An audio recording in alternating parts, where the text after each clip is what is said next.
नवनीत राणा। अध्यक्ष महोदय, आपका बहुत बहुत धन्यवाद। The wildlife protection amendment bill 2021। Sir, आपको ये बताना चाहूंगे अध्यक्ष जी, आज गांव और शहर में घने जंगल क्षेत्र को काटकर बसे जा रहे हैं, जिसके कारण जंगल प्रभावित हो रहा है।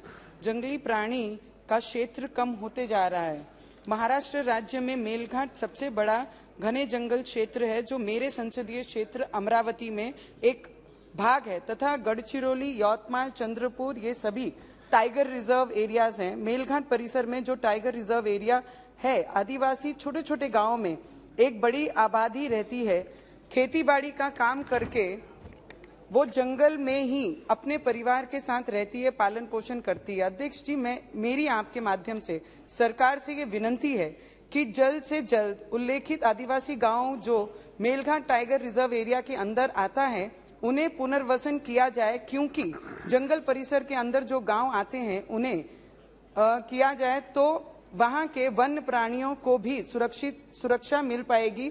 गांव के लोग पर भी जो लगातार शेर, भालू, चीते हमले करते हैं, कई बार दुर्घटना भी हो जाती है, जिससे लोगों की जान भी चली जाती है। उस पर भी रोक लगेगी तथा मनुष्य और वन प्राणियों की सुरक्षा भी होगी। सर, मैं एक विनती और फॉरेस्ट डिपार्टमेंट से भी करना चाहूंगी। जो भी पुनर्वसन ये करते हैं, पुनर्वसन के लिए गांव को अपील करते हैं कि ये यहाँ से हट जाना चाहिए, ये वाइल्ड रिजर्व एरिया में आता है, टाइगर रिजर्व एरिया में, उन्हें सिर्फ सर 10 लाख रुपया दिया जाता है।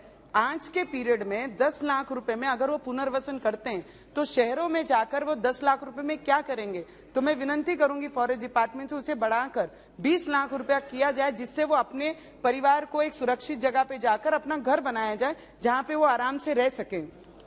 अध्यक्ष जी, वाइल्ड लाइफ एनिमल्स के वेरिएंट भी कम हो रहे हैं, ये चिंता का विषय है। इस पर भी सरकार को ध्यान देना चाहिए। जंगल को लिए खेती जो किसान भी खेती-बाड़ी करते हैं, उन्हें जंगली वाइल्ड एनिमल से बचाना भी सरकार को ध्यान देना चाहिए। सर, मैं एक और विनती करूंगी, वाइल्ड लाइफ प्रोटेक्शन के लिए हम जो ये बिल ला रहे हैं, 1972 में सितंबर में इसका इम्प्लीमेशन हुआ, उसके बाद बहुत सारे अमेंडमेंट्स इसमें लाए गए सर। पर आज वाइल्ड एनिमल के कारण जितने भी खेत होते हैं, उसके आजू बाजू जंगल परिसर होते हैं, पूरे के पूरे खेत रात में वाइल्ड एनिमल्स पूरा नष्ट कर दिया जाता है। और उसके द्वारा जितना नुकसान हमारे किसानों को, किसान भाइयों को होता है, उसकी मदद कौन करेगा। ठीक है, हम मानते हैं वाइल्ड एनिमल्स को बचाना चाहिए, वी सपोर्ट दिस बिल, पर उसके साथ साथ में जो जंगली परिसरों के बाजू में किसान लोग, मेरे भाई बहन रहते हैं जो खेती करते हैं, उन्हें बचाने का भी प्रावधान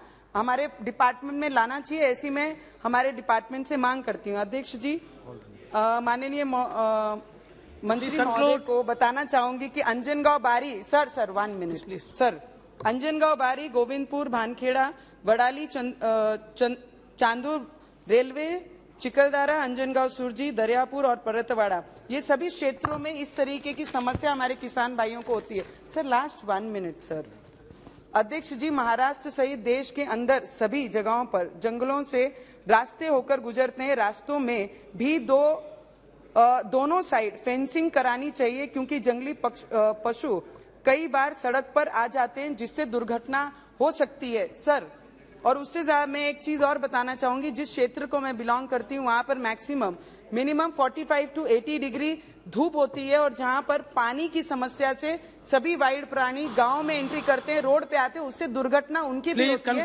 और जो फॉरेस्ट में रहते हैं भाई बहन हमारे आदिवासी, उनके जानों को भी धोखा होता है। तो मेरी आपसे ये मांग है सर, उनका पुनर्वसन भी होना चाहिए और ये जंगलों की संरक्षण भी होना चाहिए। हम तो जीते किसके लिए हैं सर? जो बिल लाया गया है, जल, जंगल, जमीन और जीव, इसी चीजों के लिए आज हम ये बिल लाया गया है। तो मैं आपको इतना ही बोलूंगी, जो भी मैंने यहाँ पे रिक्वेस्ट की, उनका साथ देना चाहिए उसका। Thank you.